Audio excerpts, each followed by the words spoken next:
елімнің мемлекеттік рәміздері. Балалар, бүгін сендер еліміздің мемлекеттік рәміздері туралы білетін боласыңдар. Рәміздер дегеніміз не? Рәміздер шартты белгілер немесе бейнелер. Олар мемлекет пен оның халқының тарихын бейнелейді, ұлттық сипатын көрсетеді. Республиканың туын немесе ел таңбасын көру.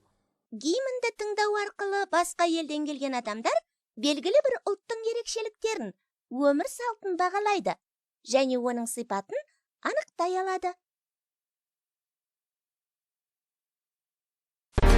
Мемлекеттік рәміздер мемлекеттің мызғымас негіздерінің бірі. Тәуелсіздікті паш ететін, әрі мемлекетіміздің өткені, бүгіні мен болашағы арасындағы сабақтастықтың жарқын бейнесі.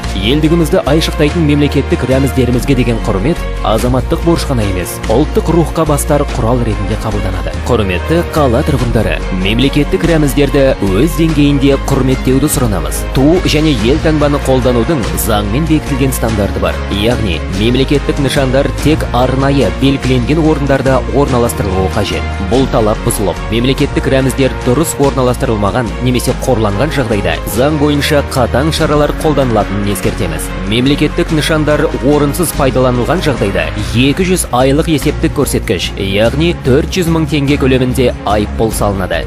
Қазақстан Республикасының қылмыстық кодексіне сәйкес, Қазақстан Республикасының мемлекеттік туын, мемлекеттік ел таңбасын немесе мемлекеттік гимнін қорлауға тыйым салынған. Мұндай заң бұзушылық қылмыстық әрекет ретінде саналатынын және оған жол берілген жағдайда қатаң шаралар қолданылатынын ескертеміз.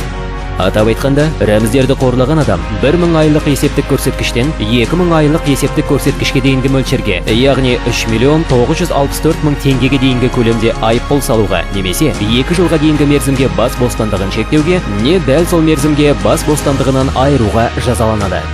Мемлекеттік рәміздерге құрметпен қарау, олардың негізінде қазақстандық патриотизмді қалыптастыру, әрбір қазақстандықтың азаматтық парызы және мемлекеттік саясаттың басты бағыты. Отанға деген сүйіспеншілік рәміздерді құрметтеуден басталады.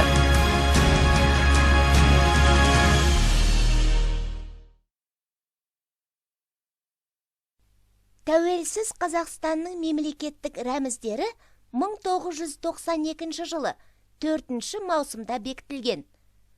Бұл күн тарихқа Қазақстан Республикасының мемлекеттік рәміздері күні ретінде енді. Сен Қазақстанға басқа елден келгеніңді елестетіп көр. Елдің ел таңбасы мен туын көрсең, халықтың табиғаты, мәдениеті мен тарихы туралы қандай қорытынды жасар едің? Дұрыс, балалар. Біздің байрағымыз көк түсті. Бұл бейбіт елдің символын білдіретін аспан мен судың түсі. Ел таңбамыз дөңгелек пішінді. Бұл өмірдің, мәңгіліктің белгісі. Ортасындағы шаңырақ отбасының белгісі. Халықтар бірлігі мен достығының символын айғақтайды. Алтын қанатты тұлпарлар еңбек, молшылық және материалдық игіліктің белгісі. Алтын жауынгердің бас киімінде тұлпарлар бейнеленген. Олар гимнді рух беретін сөзден жасалған ту дейді. Гимн халық бірлігінің символы. Қазақстанның гимнін жүрек тұсына оң қолды қойып айтады, немесе тыңдайды.